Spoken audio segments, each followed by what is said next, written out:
Goobeen dhufee yaadurreessa kooloo ni jabbilee jalaa karrana baanii doo'eetti dureessillee doo'eetti waaqa qabaa doo'eetti asii malee doo'eetti maalaan qabaa doo'eetti doo'een dhufee yaadurreessa kooloo ni jabbilee jalaa karrana baanii hooyyaa hooyyee naabbiyoo maree abbay maree hoo abbiyoo maree hooyyaa hooyyee naabbiyoo maree abbay maree hoo abbiyoo maree hooyyaa hooyyee yoo maree abbay maree hoo isaa maadoo እናንተ egaa bixxillee buhee sinii tolcheera. Hordoftoota koo ani bixxillee buhee sinii tolcheera. Waleen teessan haala kanaan bixxillee buhee sinii tolchiteerti. Mee tolchuu isaa nan dagadhe moo nan beekamoo hin irraanfanne moo mee natti himaati istaayilii natti agarsiisaa jechuudha. Egaa shamarra fuunee kabajamtootaa fi daawwattoota hordoftoota keenya nageenyi koo kan jaalalaa fi kabajaa bakkaa fi lafartan isiniif haa baay'atu. Anis obboleettiin keessan bakkaa fi lafan jirutti waaqayyoof galannaa ga'u nagaa fayyaa koote. Egaa jiini kun ji'atti argamnu ji'a naasee ji'a baay'ee ayyaanonni garaagaraatis kan itti dhufani jechuudha. Inna ganni keessaas ganna qixxeedha jechuudha jiini kun. Egaa ayyaana kana biyya kootitti dabarsuu bixxillee kana tolchuu baay'een hawwaa ture gizeen biyya arabaa jiru sanitti nan dharraa nan hawwa. Garuu har'ammas biyya arabaati galee harka kootiin bixxillee kana tolchuu danda'ee jira. Nan beekayyuu natti fakkaanne nan tolchaayyuu natti fakkaanne dhugaa rabbi isinitti hima nan tolcha bixxillee kana nan tolcha nan beekaa jedhee hin yaadne jechuudha. Na jalaa badinnaa na jalaa tabalaasha'inna beekee tolchaa laata jechaan ture. Egaa biyyoota arabaa keessa yeroo jirrutti wantoota baay'eedha kan nuti dagachaa hin daganna jenneetu kan murteessinu beektanii. Garuu yoo biyya keessa galle namoonni biyyaallee ammasiin hojii ruuzii affeeluu barattanii hojii maal beektu hojii hojjechuu maal beektu nuun jedhanii nu tuffatu jechuudha. Baay'een isaanii waanuma dalagaa takka beeknutti fakkaatu waanuma hojiis beeknutti fakkaatu jechuudha. Inna haa ta'uti garuu an akka shamarran gola madaamii ogeettiin ogummaa ishee fudhattee biyya arabaatitti baatee biyya ormaatitti ogummaa hin beekne jechuudha. Dhugaa dalagaa biyya ormaa kan akka keekii hojjechuu halaa hojjechuu akkasumas wantoota baay'eedha jedha biyyoota arabaa keessatti dalagaan nuti dalagnee hin beekne shoorba nama biyya keessa jiru fi biyya arabaa garagara. Egaa dalagaa takka arginee hin beekne yuun hin baran dalagaa dhiisaati afaan guyyaa takkitti biyya keenya keessatti dubbannee hin beekne maal akka ta'e ebanni ammaan biyya kanaa ba'ee dhuguma afaan kana nan baradhaayyuu dhuguma nani waan akkanaati dhuguma nama akkanaati ofiin jenne jechuudha. Gaafa biyya arabaa deemnuu ture garuu afaan san injifannee barannee madaamii biyya ormaa kan isheen beekne itti madaqne ijoollee isaanii itti madaqne nuti dhugaa hin beekan jechuudha. Shamarran biyya arabaa jechuun bineensa caakkaa wajjin nama jiraachuu dandeenyu jedheetan ofitti amanummaadha fudhadha. Garuu warroonni biyya arabaa keessa shamarri biyya arabaa hojjettee dhufte baay'ee xashiidha. Sammuun isaanii sirriin hojjetu wanni dhasi hojii achii ruuzii affeeluu baratanii yoo dhufanillee hojii hin beekan kan jedhanii tuffatan baay'een isaanii jiru. Isaantu tuffatamaadha jechuudha. Isaantu immoo sammuun isaanii xashiidha bara. Isaan xashashanii waama maallaqa shamarran gola madaamii malee waa'ee jireenyaa hin yaadan jechuudha warri biyya keessa. Garuu shamarran biyya arabaa waa'ee maallaqaa hin yaaddu hojjedhee nan argadha. Haala kan yoo abdiillee kutatte maafan abdii kutadha yookaan biyyuma arabaa sanittuu deebi'ee tanan hojjetadha jenneeti jechuudha.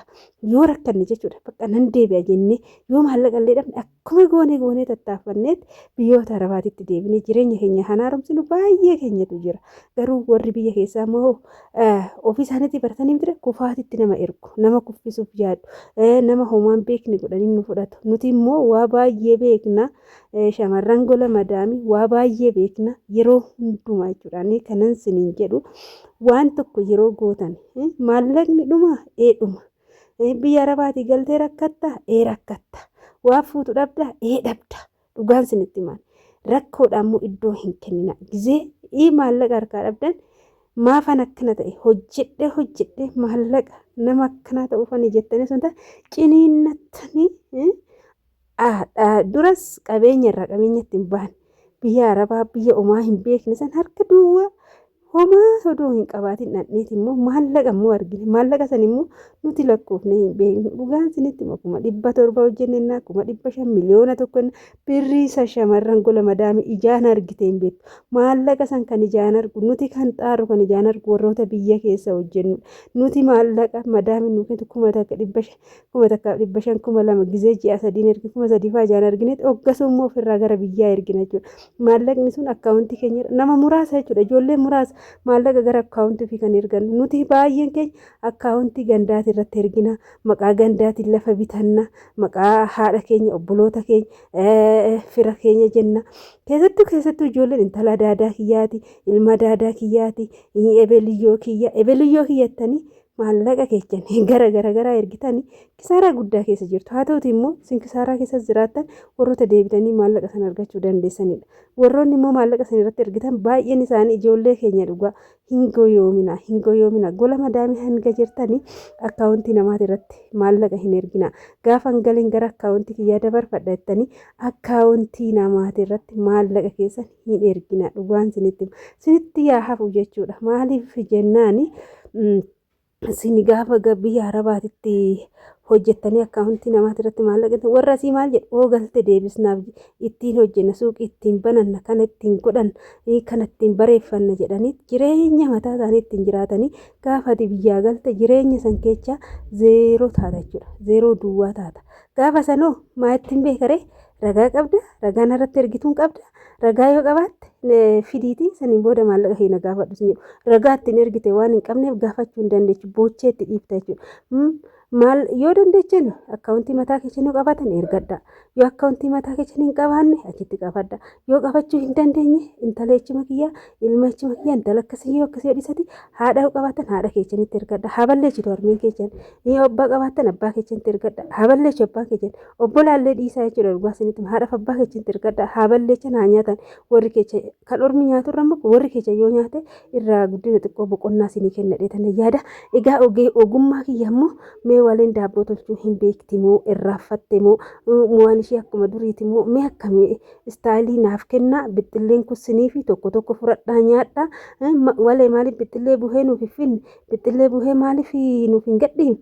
odoon tolchiin dabarsite warroon naan jettanii keessan dhuftanii na gaafa jaartan aaraani tolcheera kunuuti bixxillee kiyya indee akkamtiin odoon tolchiin indee irra darba ayyaana waggaati waan ta'eef jechuudha isinii galee miti egaa kana fakkaata hordoftoota kiyya viidiyoo irra qabadhee dhufe immoo kana fakkaata viidiyoo bareedduudhaanis gara keessan nan dhufaa isiniin jira bixxillee kana immoo jechuudha sirriitti nyaadhaati mi'aa dhamdhama isaa hundumaa isaatiiyyuu natti himaa isiniin jedha warroon isaatii kanatti gola madaamii techanii osoo anillee biyya arabaa jiraachuu baadhee biyya koo jiraadhe haala kanaanan jireenya koo oofadha warroonni jettan